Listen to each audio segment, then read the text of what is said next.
What's up, everybody? Welcome back to Pages Uncovered. It's been a minute. Let's do a little bit of a catch-up, I guess, here. As you can see, I'm in a new environment. We've moved. As you guys know, I was working on moving in the last couple of videos, actually. That was a couple weeks ago now. I was trying to get things set up before I made a new video. Then I had a video planned, and it was supposed to go up earlier this week.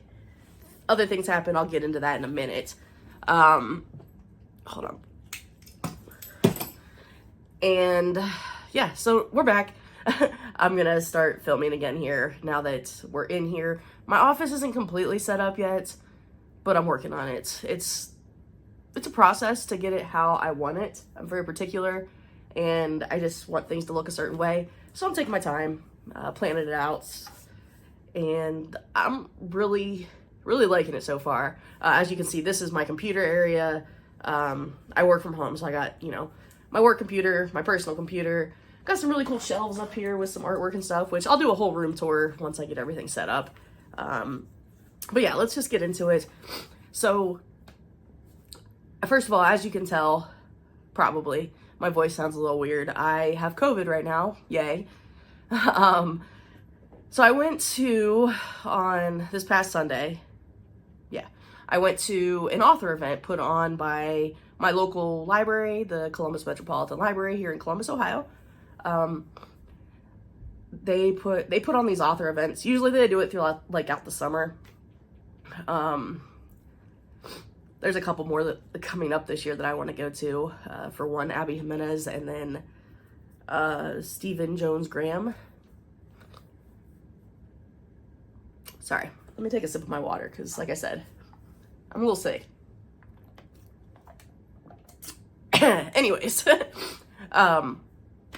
so this past Sunday, I went to see the author kind of Q&A type deal with Rebecca Yarros.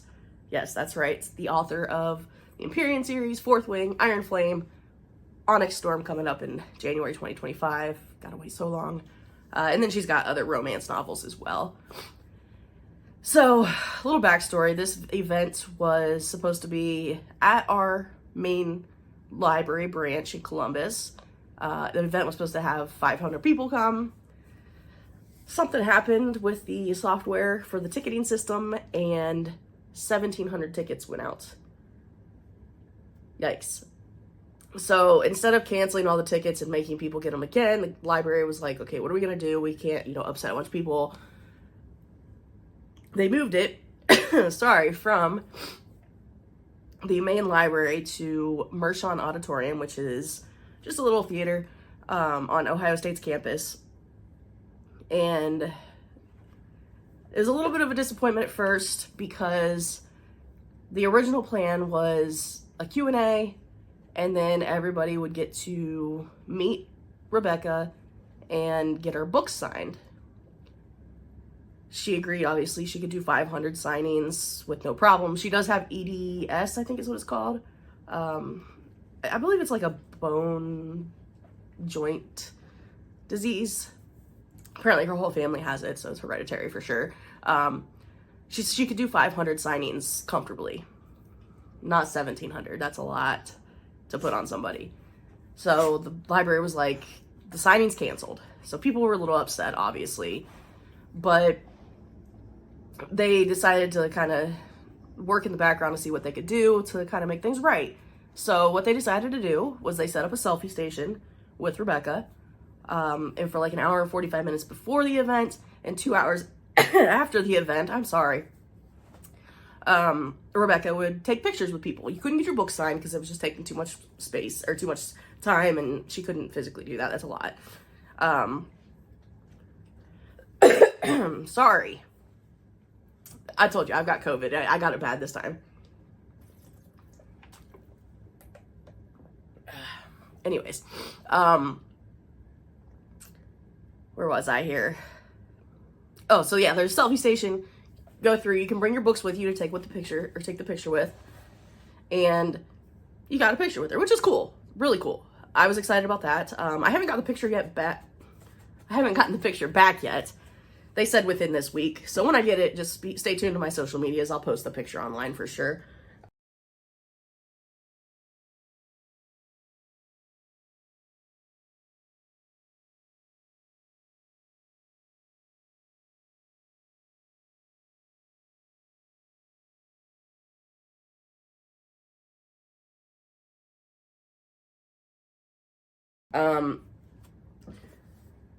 But then they also said there'll be stations around the venue with her signature stamp, so you can stamp your book if you want.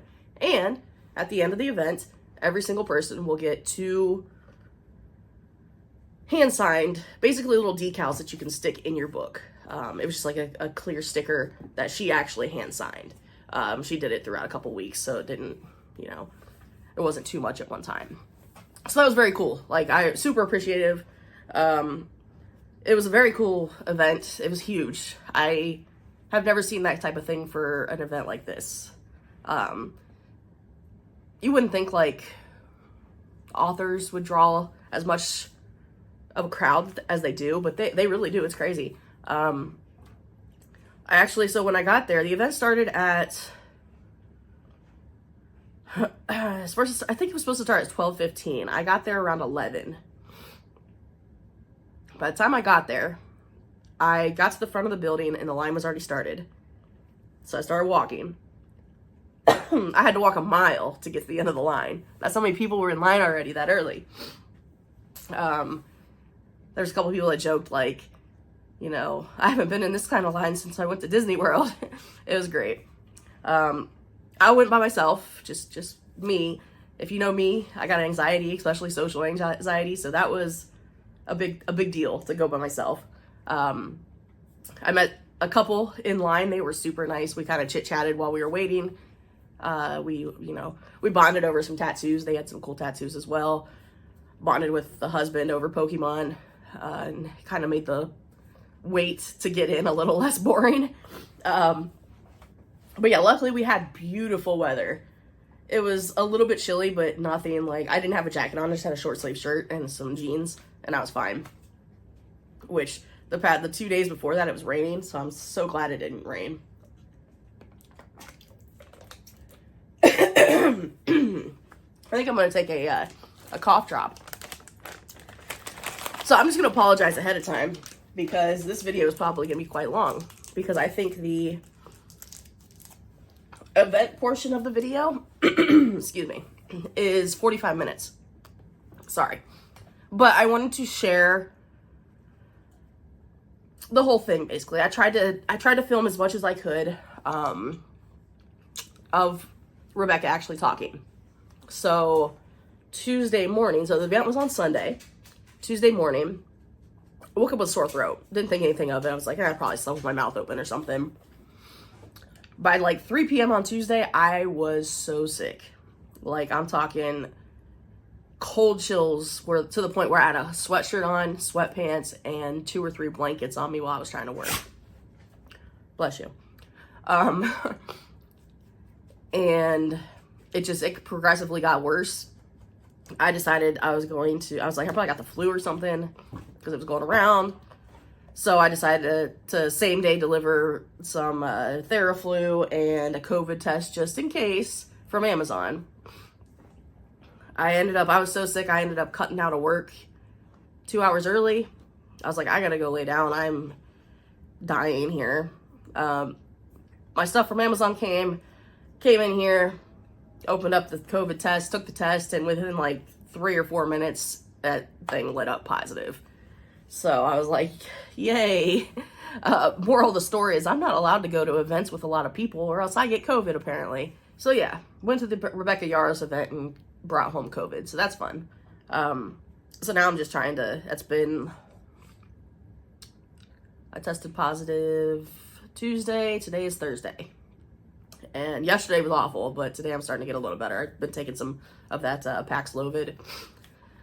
I'm feeling a little bit better, but as you can tell, my throat's still a little messed up. Anyways, but yeah, like I said, the event was really cool. I opted to go to the picture portion of it after the event. So I ended up getting a pretty decent seat. I think I was like 7 rows back. So you will see some heads in front of me from the footage I took, but what can you do? It was a pretty big auditorium. Like I said, there were 1,700 people there. Little details. I will preface this before you watch the actual footage. If you haven't finished Fourth Wing and Iron Flame, there will be spoilers in this footage. Anyways, from this point on, if you do not want spoilers for Iron Flame or Fourth Wing, divert your attention, go somewhere else. Don't watch the rest of the video, okay? I love you, but I don't want you to get mad at me for spoiling stuff. Now that those guys are gone. So let's get into a little bit about the actual Q&A portion of the event. First of all, she was so excited about the amount of people that were there. She said that this is the biggest crowd she's ever spoken to, and she's spoken at the Kennedy Center. So that was pretty cool to be kind of part of that experience. You could just tell she was really grateful that we all came out there for her, and just excited to talk to us and stuff. Like I said, she was really excited to be there. She kind of started off the talk. She told us this hilarious story, which I got about her and Sarah J. Maas. And then she told us another little story about just kind of an icebreaker type thing. You could tell she was kind of nervous about speaking to that many people. But she did great. So after the 2 funny stories, which you'll see in the video, like I said, the moderator came out and did like a little open discussion with her, asked her a couple questions that she had prepared. Things like, they talked about, you know, how, like her writing process, how she approaches books, how she came up with the idea of Fourth Wing, because, you know, like I said, she came from the romance world. So romantasy was totally different from what she had written in the past. Talked about her family a little bit, which was kind of cool. She has 6 kids, didn't know that. And a military husband. She's funny, by the way. There was a point where people kind of gave her a little bit of shit for our boy Liam. Justice for Liam, hashtag justice for Liam. And she cracked some jokes about that. And one of which was that we better watch out or she'll kill somebody else. So that was cool. She also called us murderous little things, violent little things, because the one question was about Jack Barlowe and whether or not he'll die and stay dead, and the whole crowd cheered for that. But yeah, so the video will start off with me kind of vlog style after the event, directly after it, when I was waiting for my fiance to pick me up. I didn't want to deal with parking down there, so I just had him kind of Uber me. I just kind of, you know, gave just a little, kind of like a decompression thing. Like, that really just happened. Pretty cool. Oh, also, I did get the book plates, so I'll put a little video right here to show you of my books that have the little book plates in them now with her signature. Very cool. So it starts off a little vlog style, like I said. I tried to get a little bit of a pan of the crowd size. You could also kind of see in the crowd pan video, that right-hand side, you'll see a line forming up the stage. That was the remaining people that went to get their photo before the event, because the photo booth was behind the curtain. And then it just goes on to the introduction. When she comes out on the stage, crowd went crazy, obviously. She was, like, she couldn't believe the amount of noise we were making for her. She actually took a little video. She said she was going to send it to her kids. And then I tried to get as much as I could I did get the 2 funny stories. Like I said, I missed a couple things just because my phone was doing some crazy stuff while I was trying to film. Quality of the video, there's some spots where it gets a little shaky because I had to like adjust because people's, you know, like I said, I had people's heads in my way and stuff. So I was trying to get like the best angle I could. The theater was very dark. So some of the lighting is not the greatest, but the audio should be decent. I watched them before I uploaded them on here, and it seemed like it sounded good. But yeah, it was really fun. Like I said, that was my first ever author event like this. I've never gone to anything like this. And I'll definitely, like I said, I'll be doing some more. I'm going to try to get tickets for the Abby Jimenez one. and I'm going to try to get tickets for the Stephen Graham Jones one, because Abby Jimenez, obviously, first of all, she's hilarious. I follow her on TikTok, her and her daughter, a trick. And her books are really cute. And Stephen Graham Jones, I don't know if many people know him as much as like these other ones, but I read his book, The Last Final Girl, I think is what it was called. And it was interesting. I'm very into horror, as I've said before. And it was written in like movie script style. So it was just interesting. It was different, like a different format for reading. And I need to check out some more of his books, but I really liked it. So I think I'm going to go to the next event, or to his event too. But yeah, anyways, so that's enough rambling. I do hope you guys enjoy this very long video. I'll try to put some timestamps for various topics in the Q&A, so if you kind of want to look for something specific. She didn't really give us too many spoilers. Well, she didn't really give us any spoilers at all. She did give us, somebody's question was,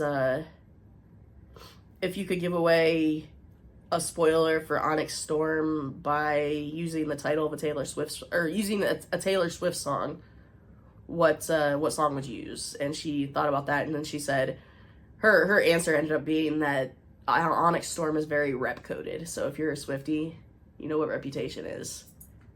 So that's pretty cool. But yeah, there's a lot of good stuff. Like I said, she was super funny. She was super nice when I met her. We were trying to get through the line really quickly, obviously, because there were so many people. But when you walked up to the table that she was at, she had a chair next to her.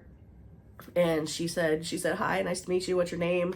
She asked everybody's name. She was just super friendly. And then she thanked everybody for coming out as they were leaving. And it was just really cool, like I said. Played some Pokemon Go in the line also, because Ohio State, if you're from Ohio, if you're in Columbus, Ohio State's campus is awesome for Pokemon Go. Anyways, I'm going to stop rambling so you guys can get to the part that you came for. But hope you guys enjoy the rest of the video. Like I said, I tried to get as much as I could for you guys. And I got a couple more videos to film. I might try to film another one tonight. We'll see how I feel after I get off work. I'm doing this on my lunch break right now. Anyways, thanks again, everybody, for stopping by. Not out. We're not anywhere. Hope you enjoy the rest of the video. And until next time, I'll catch you guys later. I want to give a little update. Just got done with the Rebecca Yarros event, and it was a blast. She's hilarious. The whole Q&A. I'll do like a better recap of the whole thing once I get home, once I start filming the video for the or editing. But just wanted to say that it was a blast down here at Ohio State's campus. Marshon Auditorium, Columbus Public Library did a great job. Even though it was an old, oversold event, they made it work. Things turned out really well, and can't wait to share the whole videos with you guys.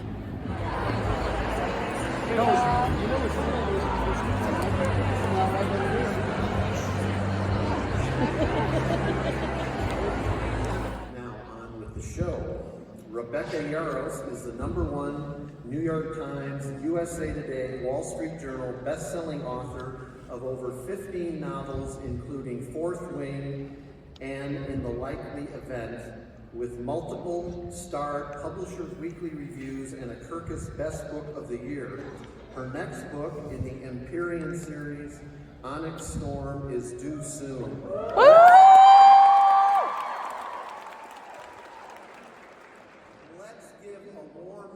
To Rebecca Yarros.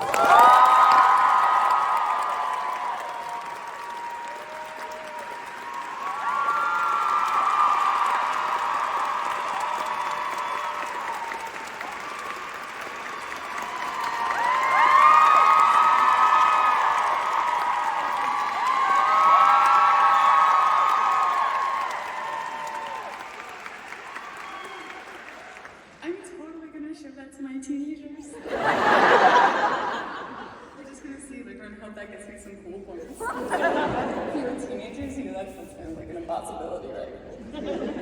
I have never in my life spoken to 1,700 people. And I've spoken at the Kennedy Center. So, I figured I will just start by, let's tell you guys the most awkward thing I have done in like the last year, right? There's been a lot of awkwardness.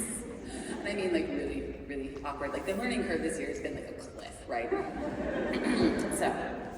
So when Iron Flame releases, Sarah J. Maas sends me flowers. Right? And I'm like, oh my God. Because we have put one day into the Iron Flame tour that I've got home because it's my son's 16th birthday. Sarah J. Maas knows my name. Okay. This is important for later. So, we're going along, whatever Christmas happens, and of course, Sarah has a release. Maybe you guys heard about it, right? So I'm like, yes.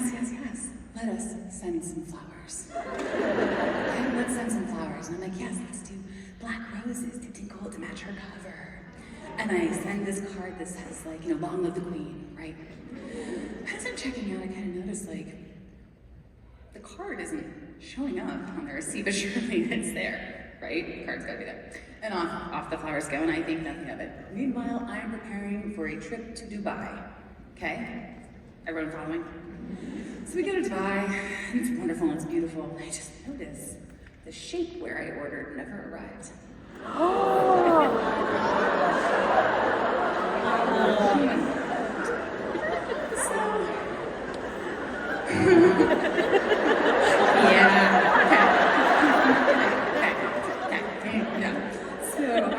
So a few weeks ago, because ADHD, right? And I wonder. Also, I'm unmedicated today. So you get what you get. So I sit down at my computer and I'm like, let's see where the shapewear went.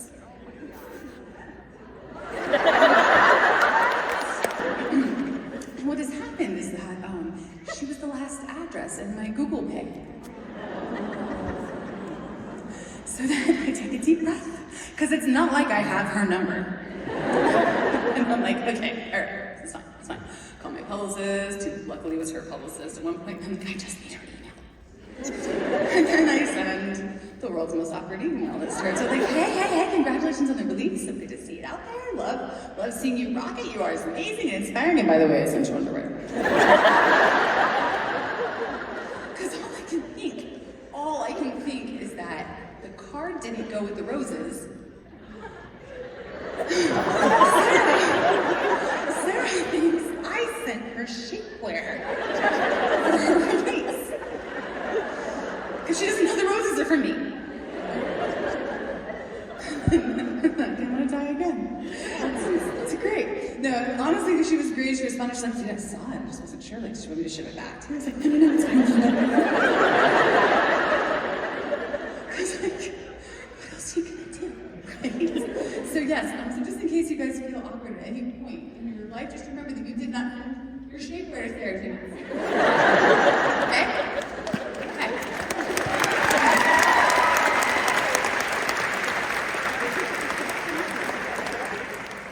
Now, I think they wanted me to talk for like 5 or 10 minutes, but I really think it's more fun when you guys get to ask questions. Does that sound okay? So we're gonna moderate and we're gonna have a convo.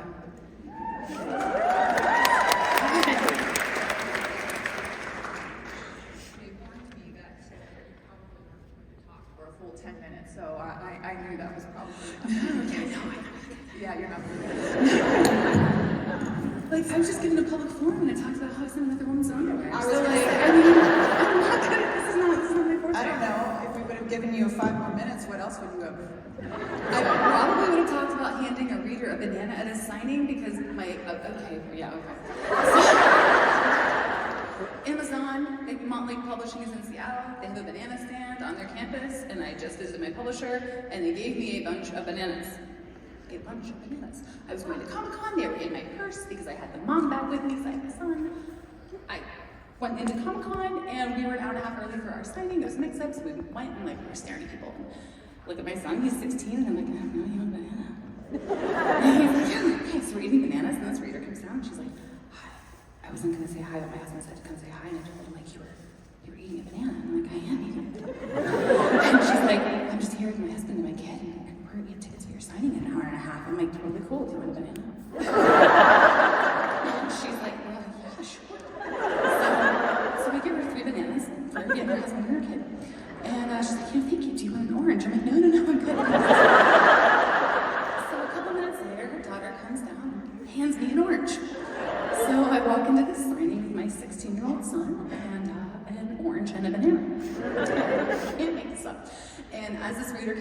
table. She's like, I just want to say I felt really awkward. I'm sorry. You gave me a banana. I was like, I did give you a banana. And anytime you feel awkward again, I want you to remember that at that moment, the correct response from me would have been, so glad you have tickets. Why don't you grab me your books and I'll do them now so you don't have to wait in line. And instead, I handed you fruit. Okay, that is meeting me in a nutshell. Well, the madness that surrounds your books now is, we could talk about that all day, because I'm sure you have lots of great stories, but take us back first a little bit, and what I understand is that you were an avid romance reader way before you started writing. So what was kind of the tipping point for you when you finally decided you wanted to start writing? So I always wrote. I wrote as like a kid, and I wrote in high school, and it took me until I was 29 to graduate college because I'm a military wife, and we moved. And we moved, and the colleges were like, we don't want your credits, we don't want those credits. So it took me until I was 29. My husband was seriously wounded in Iraq in 2003. We are lucky he's alive. And after he came home, he healed, and then he volunteered to go back. Like the same tour, these guys were there, and I'm like, I love you and I hate you. I couldn't sleep anymore at night, because when you're a military spouse, they do not notify you if your spouse has been killed in the middle of the night. They wait until the morning. So I stopped sleeping, and I started reading a romance novel a night. I'd find one author I like, I'd buy their entire backlist, I would keep them under my bed, and when I put my kids to bed, I would grab one book and go. And then I would hope that I could fall asleep by the time I finished reading it. So when he went to Afghanistan the third time, I just graduated college and I wasn't seeing the book out there I wanted to read, so I wrote it. I wrote a page a night, usually at like 1:30 in the morning, and I would move my computer over to his pillow in case he would Skype, and then, because Skype was a thing back then, and then by the end of the year I had a book.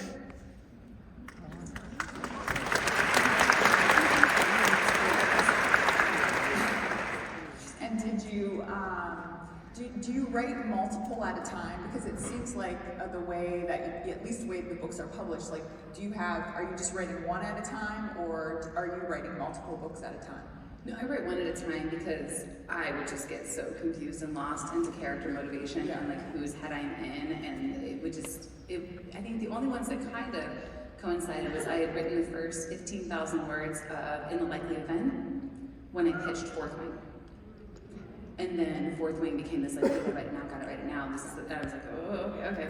And then I wrote all of Fourth Wing, came home and wrote In the Likely Event in about 3 to 4 weeks, and then slept. And then I slept. So say, when did you sleep? Yeah. Not that year. Doesn't sound like it. No. And then I wrote Iron Flame. I started Iron Flame in December, right after I turned in the Likely Event. How long did it take you to write Fourth Wing? Okay. It's a complicated question only because I pitched it. So at the end of April, my kid wanted to get a titanium bar in his chest, and I wrote the first 10 pages the night before he went in. We have Andarna, so he was just having surgery. And they called and said, first 15 pages and the 8-page synopsis are great. We want you to launch the line. I'm like, great, I'm in the hospital. And they said, when can we have the first 50 pages? And I'm like, oh, okay. So I went home and did the first 50 in April. And then I wrote another book called A Little Too Close in May. And then I wrote the rest of Fourth Wing, so everything but the first 50 pages between June 1st and August 1st. So 2 months. That's amazing. We're all a little speechless here. I just kind of like lived at my desk. Like I became very much like a gremlin. Yeah. Yeah. So what was when did you, where did you come up with Fourth Wing? I mean, did you have like this moment of inspiration, or was it something that developed over time and then suddenly you put it down on paper? Tell us about, because it's such a obviously a wonderful story, but also there's so much kind of intricacy to it. Obviously, you've kind of built out that world. So tell us a little bit about that. So my publisher, Entangled, I've been with them since Full Measures, so since 2014. And I heard they were going to do a romantasy line, and I said, I want to do that. But of course, I have no proven track record in romantasy. The book I wrote while my husband was deployed was an urban fantasy, and it never sold. It got me an agent, but it never sold. It like lives in my desk drawer. So I'm like, yes, I'm going to go back to fantasy. So they asked for 5 pitches. So I'd come up with 5 different storylines. and I handed them in accordance of like what I wanted to write, and fourth wing was number 3.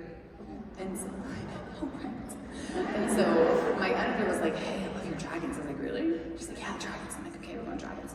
And the original pitch was set at a military unit because I mostly write military stories. And she's like, what if we moved it to a war college instead, or a college? And I was like, done.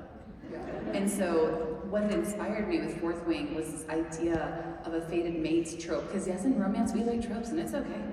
So I was like, tropes are bad. I'm like, tropes are in every single story. Get off your high horse. So I love the idea of fated mates, but between the dragons, where these two people can't stand each other, but now they're stuck together. That was the entire inspiration, was the relationship between Tarn and Scale, and with Xaden and Vilolet being just kind of like stuck there. You know? And then once she said, what about a war college? I was like, and boom. Because I've grown up military, both my parents, my grandparents, everybody's military. And I'm like, yes, there are 4 majors, there are this. And then it just kind of filed into place as soon as I thought of it in that regard.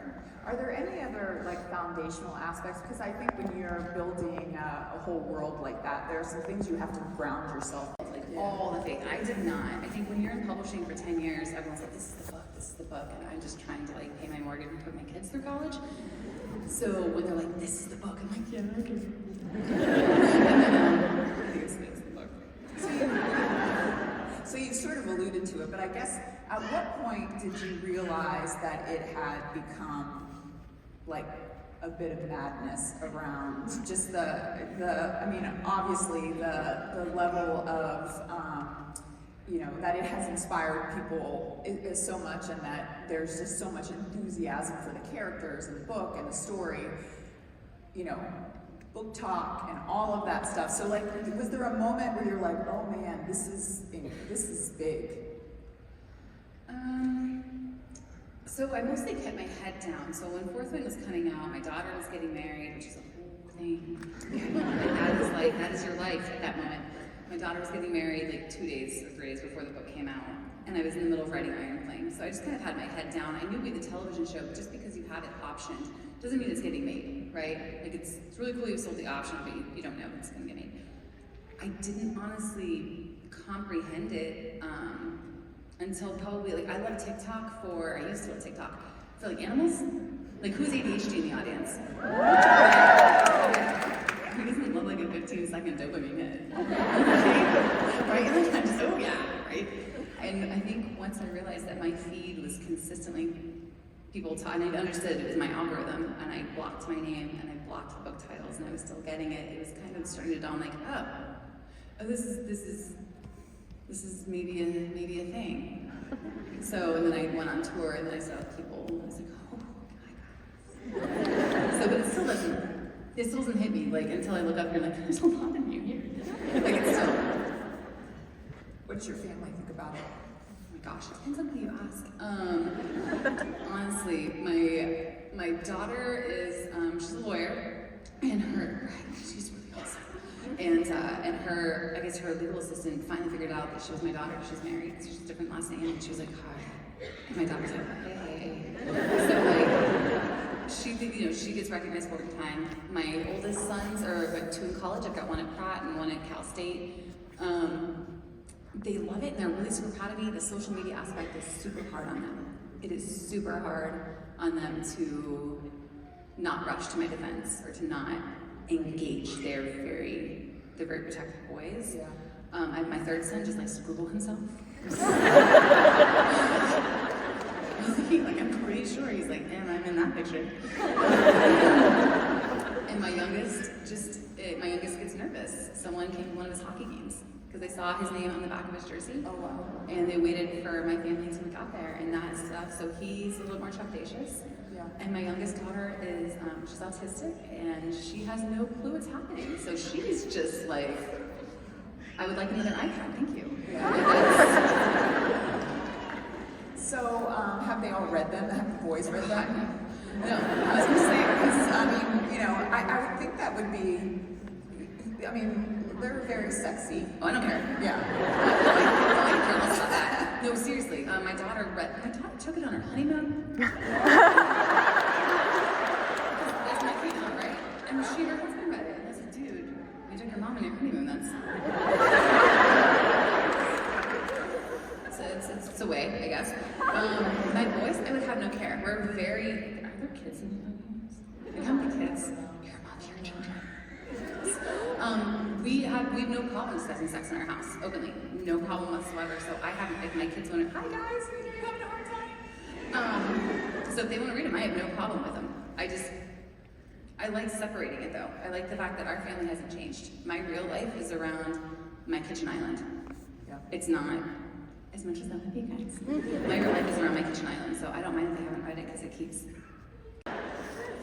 I'm going to get to some of the questions that the audience has, but one final question that I have here. So in each book, you've ended with Xaden's point of view, which is pretty much the only time that we get that. Mm-hmm. Why did you make that choice, and do you think that that's something will we see more of Xaden's point of view over time? So when I wrote Fourth Wing, the last chapter was in Violet's perspective as the first draft. And the first draft is what they sold the television show on. You want to talk about embarrassing? Yeah. So the last chapter was such an info dump because in Violet's head, if you're in Violet's head in that last chapter, it is immediately, what is this? Where are we? This is what's happening. She wants all those answers immediately, right? And I can't give you all those answers, or there's no iron flame. There's no tension for the next book. There's nothing. There's all the answers as you're waking up. And so I sat back and said, okay, what do the readers need to know before we go forward? And then I thought, Xaden's kind of a jerk at the end. So I wanted everyone to know he wasn't a jerk. I wanted to bring everyone into his headspace. And then it just felt like the most logical, happy way to give like a teensy-weensy bit of his personality. And then I loved doing it, so I did it in Iron Flame. Going forward, I always say that you get more of Xaden's beauty when the man stops keeping secrets. But like when push comes to shove, it's a book about Violet's journey, and it's a very woman-centered journey. Yeah. And I kind of love that. Like, Yeah. I kinda love it. Do you know what cliffhanger you're going to end on in each one? You guys are gonna hate me on this one. On the new one? A roller coaster. You mean with Onyx Storm? Oh no.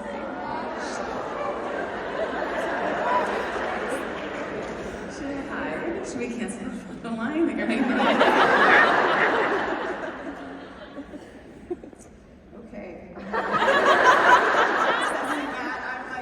what could it be? All right, so let's see. Okay, Nicole from Dayton, Ohio. Where's Nicole? Okay, Nicole's over there. She said, what signet would you want to have? That's a good question. So I would want to have the ability to step through space and conquer hundreds of miles. I have 6 kids, and 2 of my boys are in college. One's in New York and one's in LA, and I'm in Colorado. And especially doing stuff like this with this year, I miss my kids. I miss my husband, and I would love to know that when one of them is in need, I could just step right to him. That it's not just a plane ride.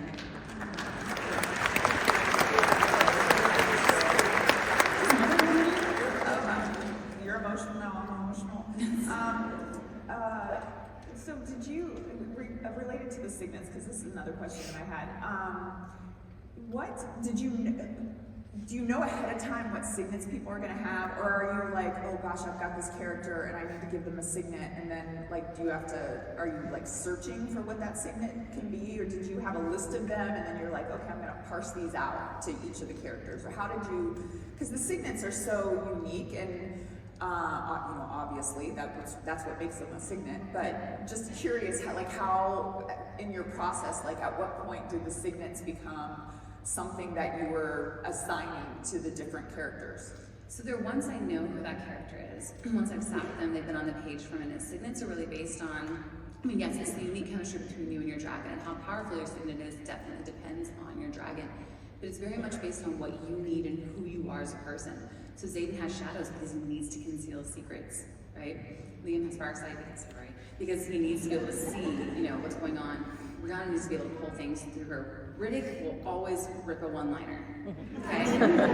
And he can throw ice. Sawyer needs to change the world around him. He failed his first year, and so he's metallurgy. He can change what's around him. Mira needs to protect her family. She's a shield. Brendan needs to fix his family. He can mend. So it is. You're brilliant. It's just what they need. Davey D from Clintonville. Where's Davey? Is he here? Wherever you are, hi. Are they here? What is the most difficult scene in any of your books that you've ever written? That's a good question. Anybody read The Last Letter? Yeah, that scene. If you know that scene, Colt very much reminds me of my youngest son, and I could not get him out of my head while I wrote it. So, and because The Last Letter is based off of, I watched two of my friends go through, two of their kids had childhood cancer, and the one who was diagnosed with an 85% chance of living took an infection in the hospital and he passed, and the one who was given, a 10% chance of making it through 4 years lived. And so Maisie's is all our friend David's treatment. His mom sat down with me and Ashton gave me all of his treatment records so it could be as accurate as possible. So writing the scene with Colt was devastating, and I had called both those mothers and made sure they were cool with the ending and cool with what I was trying to say, and they were absolutely fine. But that was, I think when I wrote that, I was in a hotel. I always write the last part in a hotel usually, and I'm pretty sure the people next to me either thought I needed some sinus medication or a therapist, because I was just nodding and just blowing my nose and crying and sobbing. Why do you write it in a hotel? Is it just to have the space to complete it, or because you need to, I don't know, Because I have 6 kids. Oh, yeah. So that's self-explanatory. Yeah. I mean, at the time, 5 of them were at home. Not only 3 of them were at home, but 5 of them were at home. So my husband would be like, off you go. Yeah. So they could lock in and just write, because when you have 6 kids and they're all playing hardcore and they're playing hockey and it's, yeah, kind of like a circus. Kelly D from Point Pleasant, West Virginia. Where's Kelly? Oh. Here, all right. She asked, what would Andarna's Angsty Teen playlist have on it? She does. Andarna has major attitude. My Chemical Romance. Yes! Some good Charlotte. Yes! Yeah, we go there. Gosh, I don't know. Probably maybe a little 9 Inch Nails, a little, very, very, very, very punkish, very in that mood. I listen to a lot of Halsey all the time, so Halsey and Taurus is Violet, but Darna's got that same attitude. We're going to continue with the song here. Lindsay A. from Newcomerstown, Ohio. Hey! Lindsay somewhere. She's right here. Okay, thank you. She's asked, could you give us a spoiler of the next book using only a Taylor Swift song?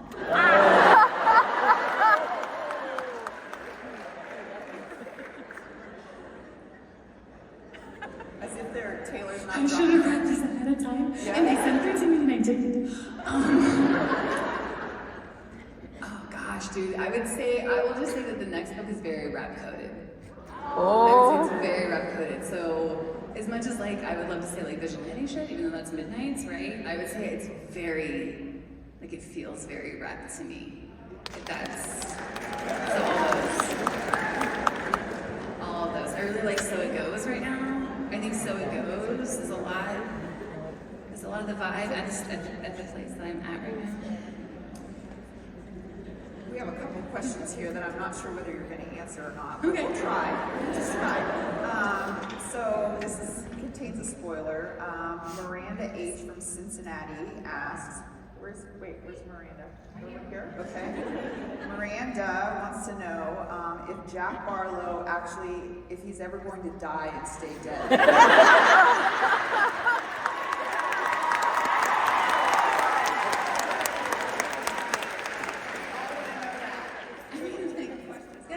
die first. He didn't die in the first one I come back. He just didn't die. You guys are murderous little things. Violent little things you are. I'm not telling you that. Nice try. I can tell you he's popped up in book 3 already a little bit. Oh, relax. Okay. Shweta from Dublin, Ohio. Where's Shweta? Okay. They wanted to know, do you have any writing rituals or habits that help you stay focused? Sounds like a hotel room at the end is one of them. But are there others? Yeah, a hotel room at the end usually helps, and it's when I'm pulling like 10,000, 12,000 work days. So I sit down. I have the same pattern every single day, or I cannot work, and I have to know I have no appointments in the afternoon, or my brain's like, nice try.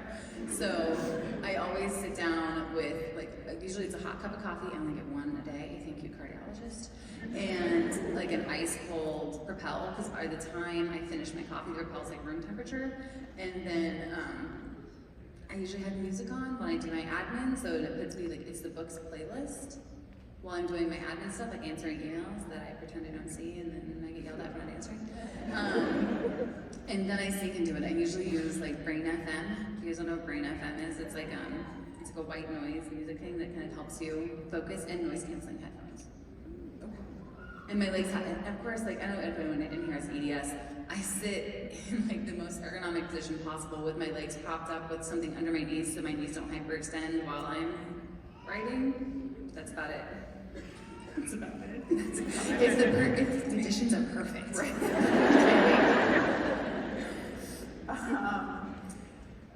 Jenny W. from Indianapolis, Indiana. Where's Jenny? Yeah. Jenny. All right, Jenny's out there. Says, love the series in your beautiful mind. Second, how can Jack live within the wards as Venom? You're killing me with Jack. Yeah, we're all curious about Jack. One, my mom's from Terre Haute, so we always love some Indiana. Two, so Jack is a weird case because Jack is bonded to Babe, right? Until Jack, Maas. So then you have that lack of energy and lack of magic. So they can still drain within the wards. They can still use lesser magics within the wards. They just aren't as powerful. And that's a hard realization for them to deal with at the end of book 2 and going into book 3. It's hey, we aren't as protected as we thought we were.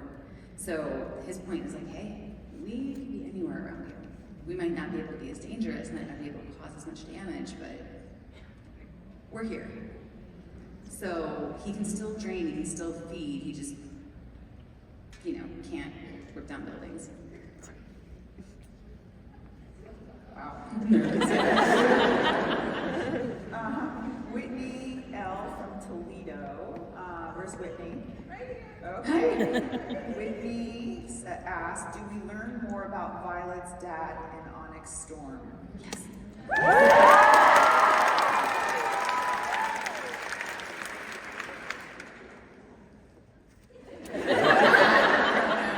So, just yes.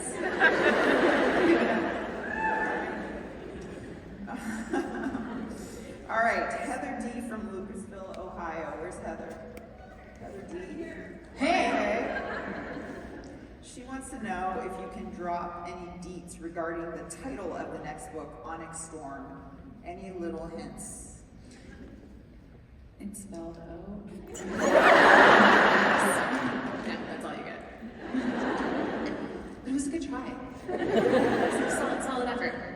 Oh, well, are there certain, so we know, you just said that we're going to learn more about Violet's dad. Are there any other, particular things that we, to look forward to that we're definitely going to learn more in this particular book? God, my editor's going to kill me.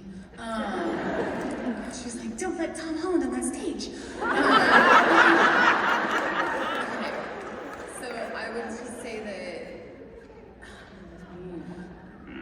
that, sorry, okay. I would say that it deals a lot with magic requiring balance.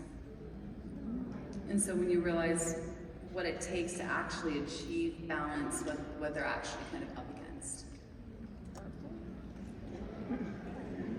That's all. Yours, not mine. Actually, what it feels like to do battle break. Kind of wonder. Well, actually, why do we have to wait until January of 2025? I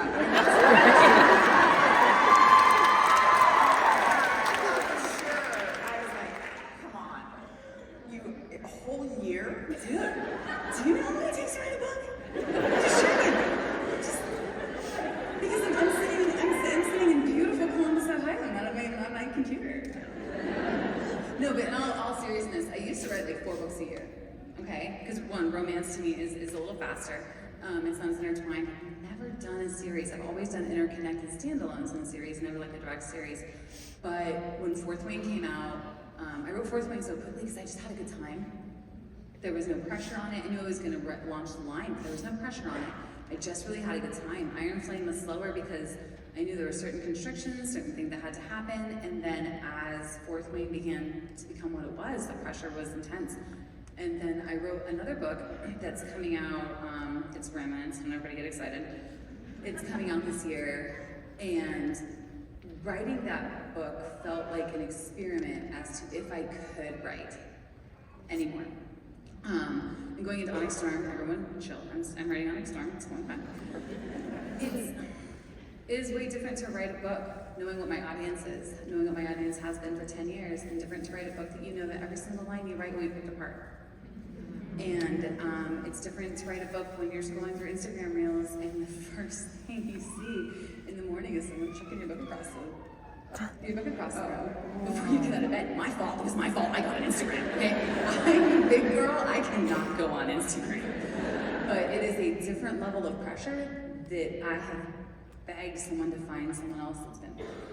And the biggest thing I can think is, I called Colleen Hoover before the Iron Flame release. Yeah, she's absolutely wonderful. And romance is a very small community, we all know each other. We all come up together. And I called her and said, I don't want to do this. I can't do this. And like every video I see is of me. Everyone is saying things that aren't true. Some things are. Or I screw up, I put my foot in my mouth, or this happens, or everybody hates this, or it's such a level that I do not want to exist. And she's like, okay, so you're gonna need some therapy. And I was like, oh yeah, of course, I have problems with my mother. And she's like, no, for just this. Because she's the only person I know that book talk has swept up at the same kind of pace. And the pressure is devastating. It is absolutely devastating. So it takes longer to write the book because it takes me longer to, no offense, lock you guys out. I have to stop thinking about what you want and stop thinking about what everyone else is saying about me and just escape back into the book. And I haven't learned how to do that yet. It's been less than a year. And thanks guys.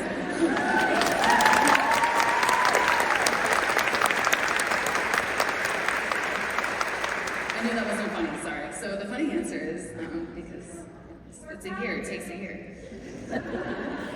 Well, it is, we all feel like we're on a journey with you, and some of us feel like we want to go off in a different direction, so we're, I hear there's fan fiction. I'm sure it explores. I inadvertently went down a whole rabbit hole when I was doing some, preparing for this interview, and it was like all the different conspiracies about, No, don't tell me. No, I don't listen to fan theories, so don't tell me. Yeah, no, okay. Not because they're not valid. Yeah, right. Just because I can't be influenced. And I'm afraid, like, what if you guys are right? And I was like, I made it too simple, and then I gotta go back and change it. Or if you're so uncultured, I'm like, what are you over there doing? Madeline H. from Alexandria, Kentucky. Where's Madeline? Okay. Hey! If you were stuck on a deserted island with one character from the Empryean series, who would you want it to be?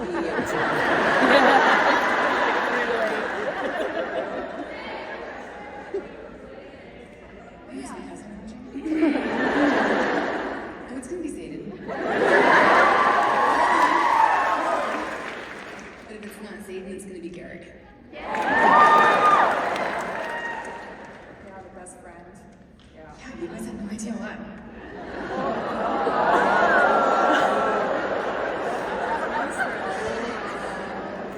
Just stunned the audience.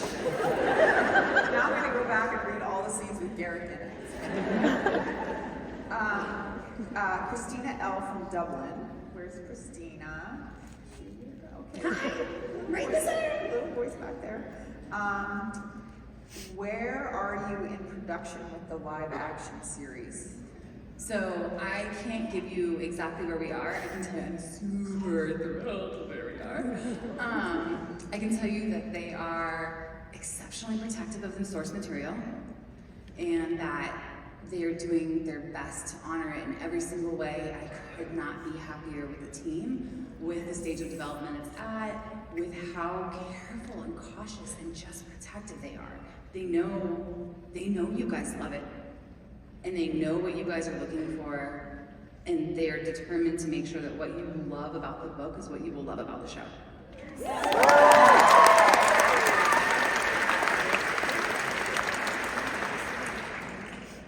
We're going to do just a couple more questions. I have a feeling this audience could stay here all day, but I know we also are. So, I love this question. Amanda B. from Marion, Ohio. So here's what she wants to know.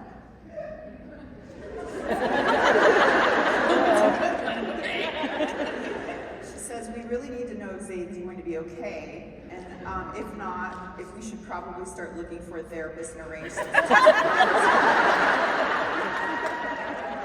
mean, fair question. I mean, I just feel as though you should, I don't know, visit the temple of your local god and you'll have to prepare your sacrifice accordingly. And so what's your definition of okay?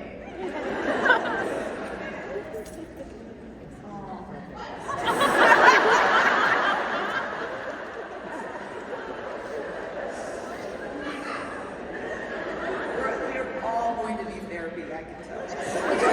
It'll be fine. It's gonna be one big group session. Got some things we need to work through. All right, let's see here.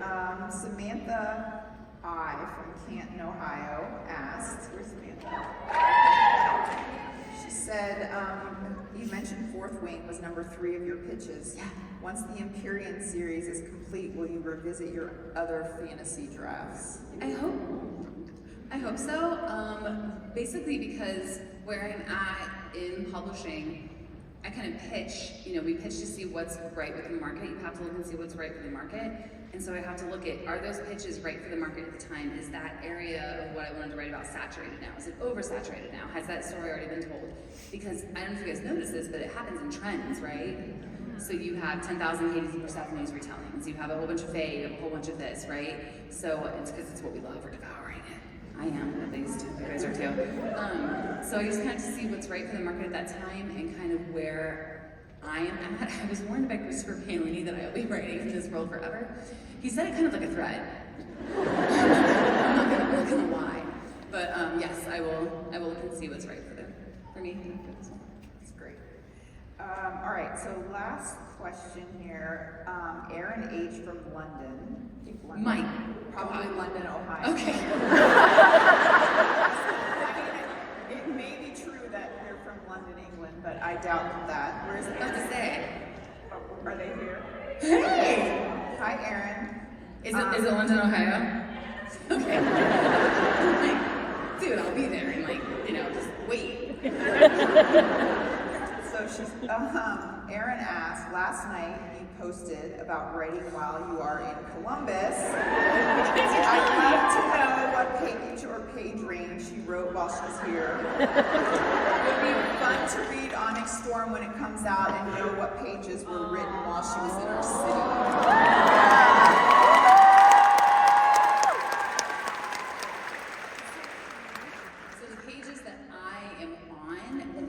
Correlate to the pages that are in the book. Does that make sense? Nor will it correlate to the chapters because I tend to write chapters in breaks and then go back and break them up more accordingly. So I'm trying to figure out how to do it. You could just tell us. Just tell us one. You know what? I look at this crown, they can keep a secret. Right. She's less than our followers. I can tell you It's right. I just wrote the scene where Violet's room has been searched, and that's what I was like.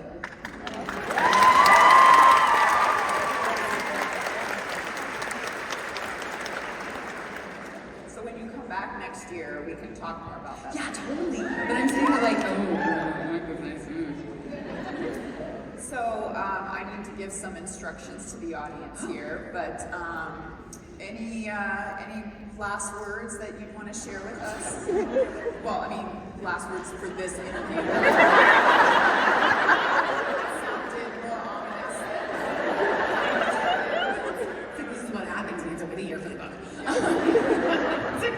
Thank you guys for coming. I literally have never had like this many people come and say hi. So hi, and thank you, and for waiting in lines, and just thank you, and your patience and your grace, and I'm so glad you guys love the books, because if you didn't, I would just be writing them to myself, and I can't be thankful enough for you guys. You're awesome.